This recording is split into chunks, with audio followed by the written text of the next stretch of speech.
you very much for those kind words. It's a pleasure to be with you on the Saturday of Memorial Day weekend as we recognize those who gave their all on behalf of the Confederacy during the war between the states.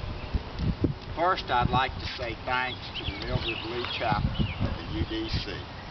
And Jean, thank you for your communications with the office. And I also want to recognize and express appreciation to the Stuart Harrison Sons of Confederate Veterans Camp for their assistance in this ceremony and in many other endeavors. And I also see Carl D. Hart and Desmond Kendrick. I believe they were responsible for decorating and recognizing all the Confederate veterans buried here in Oakwood Cemetery. Thank you for coming over and doing that type. Much of what the UDC and the SCV does goes unrecognized, and I thought I would mention a few of the things that the chapters here and the camps here have done, plus what is being done all over the country.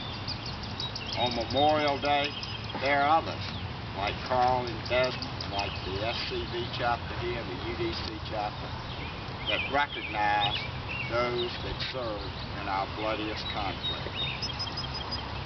Recently, great work was done on behalf of restoring the home of Jefferson Davis after it was damaged by Katrina.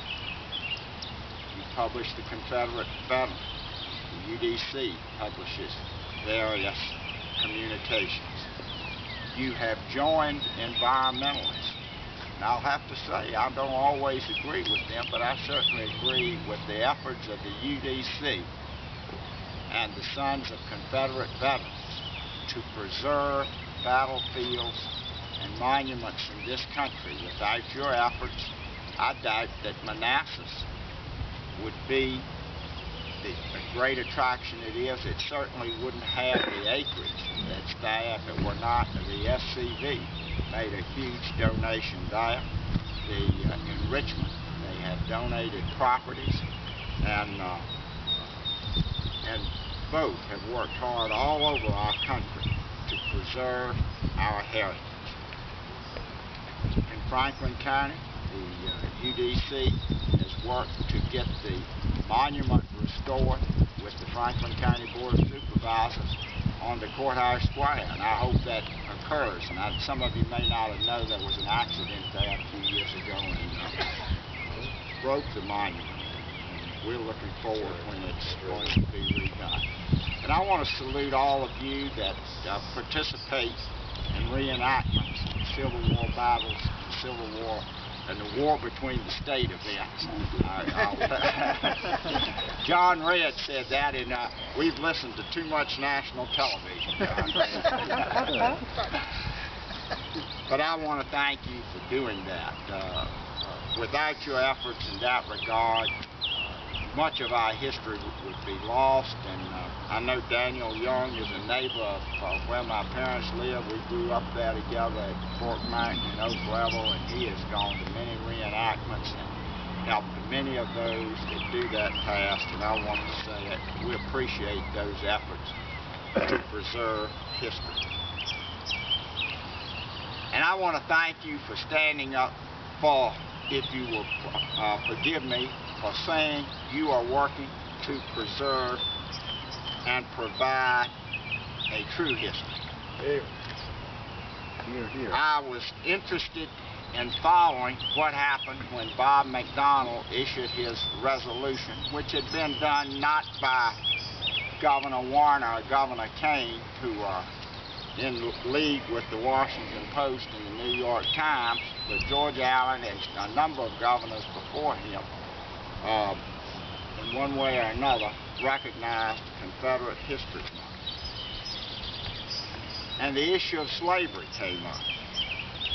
I will agree that slavery was a factor in the war between the states, but it was not, as many would have you believe today, the only cause of the conflict between 1861 and 1865. We only have to look at what Abraham Lincoln said and did in that regard.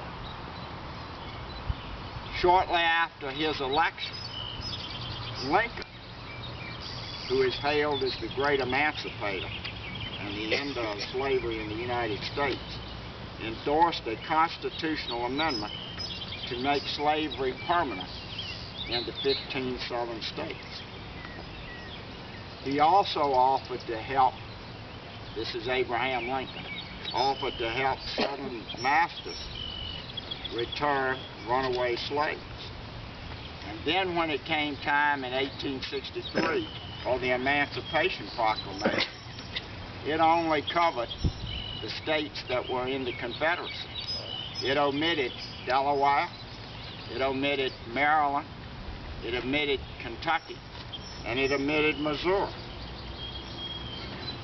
And in 1862, Lincoln wrote Horace Greeley that if he could preserve the Union, slavery was fine with him, and I'm paraphrasing. So for those historians who want to say that the Civil War was fought only for slavery, I say take another look at history.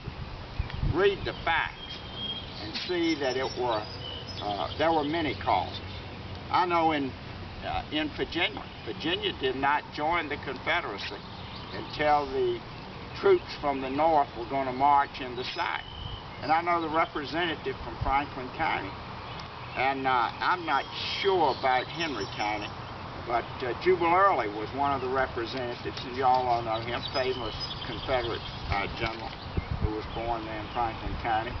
He went to the convention in Richmond to vote on the issue of secession, and he was elected on the platform of not seceding.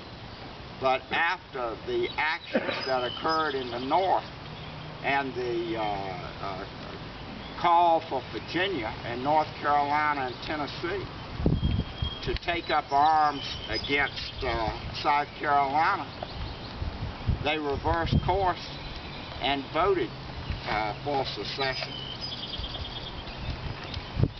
And to say that they seceded only because of slavery is just flat wrong. And I would urge the rewriters of history and those that do textbooks to analyze all the facets of the Civil War or the war between the states, wherever the textbook writer is from, and get it right.